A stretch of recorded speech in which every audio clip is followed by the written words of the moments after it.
Good morning, all of you, beta. Last time we discussed about motivation and its type. So, what is the motivation? Motivation is a process of arousing, sustaining, and regulating the activity. Motivation वो process है जो हमें क्या करती है, arousing करती है, उत्तेजित करती है, सस्टेन करती है, हमें स्ट्रेंथ देती है, एंड रेगुलेट जो नियंत्रण करती है एक्टिविटी को। और मोटिवेशन हम क्या कर सकते हैं जो हमें चेंज करती है, ठीक है ना। किसी गोल को अचीव करने के लिए जो हम अपने आप को चेंज करते हैं, हम अपने आप को इम्प्रूव करते हैं, उसे मोटिवेशन कहा जाता है। It's a two type. First था इंटरनल मोटिवेशन या इंट्रिंसिक मोटिवेशन, सेकंड था एक्सटर्नल मोटिवेशन या एक्सट्रिंसिक मोटिवेशन। तो इंट्रिंसिक में हमने इंटरनल मोटिवेशन वो मोटिवेशन होता है जो हमें सेल्फ फीलिंग द्वारा आता है, जिसमें हमारी खुद की ज़रूरतें होते हैं, ज़रूरत के अकॉर्डिंग हम क्या करते हैं, मोटिवेट होते हैं। Goal setting, self appreciation, auto suggestion, positive attitude और नॉलेज, ये इंटरनल के अंदर है, ठीक है। तो today we discuss about external या एक्सट्रिंसिक मोटिवेशन। एक्सट्रिंसिक क्या है? This motivation depend upon environmental factor. जो एक्सटर्नल मोटिवेशन है वो इन्वायरमेंटल फैक्टर पे डिपेंड करता है, या आप कह सकते हो आउटर पे डिपेंड करता है, मतलब अदर्स पे डिपेंड करता है। हमारी सोसाइटी हो गया, जिस समाज में हमारा स्कूल हो गया, ठीक है ना, हमारे सीनियर हो गए, हमारे टीचर हो गए, उन पर डिपेंड करता है, ठीक है। External motivation has great impact of individual performance. जो एक्सटर्नल मोटिवेशन है उसका बहुत इम्पैक्ट पड़ता है इंडिविजुअल पर। इट इज़ वेरियस टाइप, ये बहुत टाइप के होते हैं। पहला है reward. A man is inclined toward materialistic world, so reward has great effort on performance. Reward, किसी को रिवॉर्ड देना, किसी को सम्मानित करना, ठीक है ना। Reward are the various type have in achieving the goal, like cash prize. Reward क्या हो सकता है? कैश प्राइज हो सकता है। Job, profession, security, honour, recognization, social status, job, ETC. इस टाइप की रिवॉर्ड, किसी को कैश प्राइज हो गया, सर्टिफिकेट हो गए, या किसी टाइप की सिक्योरिटी हो गया, या जॉब हो गई, ठीक है ना। उससे भी क्या होता है, आदमी मोटिवेट होता है।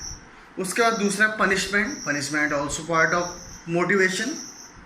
Punishment has its own impact of performance certain limit, एक लिमिट तक। Punishment are the various type like physical, blame, economical punishment, social withdraw, ठीक है। पनिशमेंट भी अलग टाइप के हैं। पनिशमेंट फिजिकल भी हो सकता है, जो हमारे स्पोर्ट्स और गेम में होता है वो अधिकतर फिजिकल पनिशमेंट होता है, या फिर इकोनॉमी से रिलेटेड हो सकता है, ठीक है ना।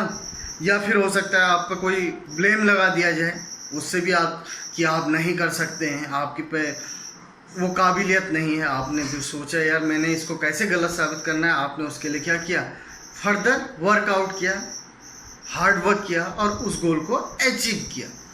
उसके बाद है active participation. Active participant develop the leadership quality which encourage one two do continuous progress.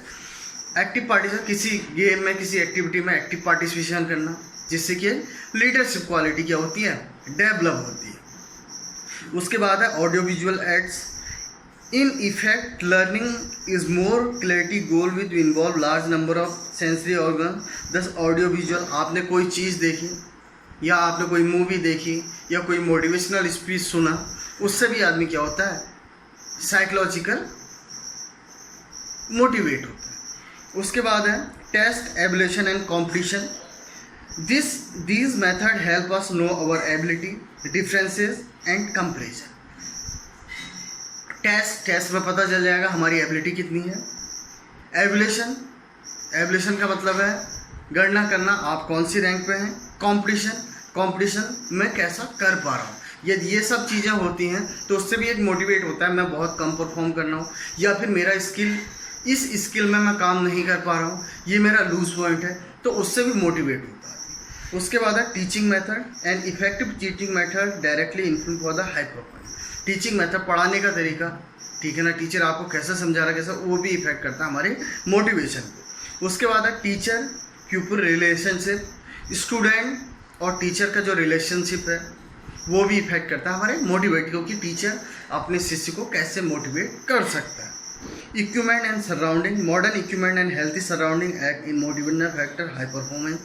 जो हमारा इक्विपमेंट है, सपोज आप फुटबॉल खेलने गए, ग्राउंड ही प्रॉपर नहीं है तो आप मोटिवेट हो पाओगे, इक्विपमेंट प्रॉपर नहीं तो आप मोटिवेट हो पाओगे, आपने प्रॉपर किट नहीं पहनी तो आप मोटिवेट हो पाओगे। तो इसलिए इक्विपमेंट और उसके सराउंडिंग जो लोग हैं, यदि अच्छे प्लेयर खेल रहे हैं, हेल्दी इन्वायरमेंट है, हाइजीनिक इन्वायरमेंट है, हाइजीन है, तो आप और ज़्यादा मोटिवेट होगे।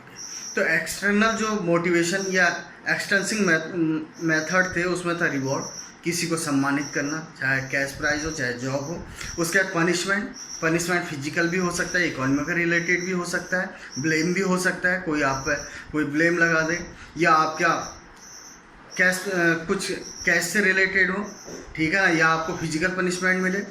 उसके बाद एक्टिव पार्टिसिपेंट, किसी भी एक्टिविटी में एक्टिव पार्टिसिपेंट जिससे कि लीडरशिप क्वालिटी डेवलप हो। उसके बाद ऑडियो विजुअल, आप किसी मूवी को देखिए या किसी चीज़ को देखिए या किसी के बारे में सुन के या कोई मोटिवेशनल स्पीच सुन के जो मोटिवेट होते हैं, वो एक्सटर्नल के अंदर आता है। उसके बाद टेस्ट, एवल्यूशन और कंपटीशन, कोई टेस्ट लेके या उसका मूल्यांकन करके, या फिर कोई कंपटीशन जिसमें आप हार गए, आपको पता लगे कि आपका ये स्किल जो है वीक है, तो आप क्या करोगे, उस पर फर्दर वर्कआउट करोगे और गोल को अचीव करोगे। उसके बाद टीचिंग मेथड, ये किसी टीचर का, कोच का समझाने का तरीका अच्छा है तो आप और ज़्यादा मोटिवेट होंगे। उसके बाद टीचर पीपल रिलेशनशिप, जो टीचर और स्टूडेंट का रिलेशनशिप होता है, उससे भी मोटिवेट होता है, ठीक है ना। उसके बाद है इक्विपमेंट सराउंडिंग, यदि आप एक स्पोर्ट्स प्लेयर हैं, ठीक है ना, तो क्या होगा, जो इक्विपमेंट है, वहाँ का सराउंडिंग है, जो भी एसेंशियल एलिमेंट्स हैं गेम्स और स्पोर्ट्स के, वो प्रॉपर हैं, तो उससे भी आप मोटिवेशन होंगे। तो ये मोटिवेशन के अलग अलग तरीके थे। मोटिवेशन का मतलब है अपने आप को चेंज करना। ये 2 टाइप के होते हैं, एक होता है इंटरनल, दूसरा होता है external. Internal means self motivate होना, अपनी ज़रूरत के अकॉर्डिंग मोटिवेट होना। एक्सटर्नल मीन्स दूसरों के कहने पे या दूसरों को देख के या दूसरों को सुन के मोटिवेट होना। ओके बेटा, read it properly. If you have any type of problem, you send me message, otherwise you call me also. Thank you. Have a nice day.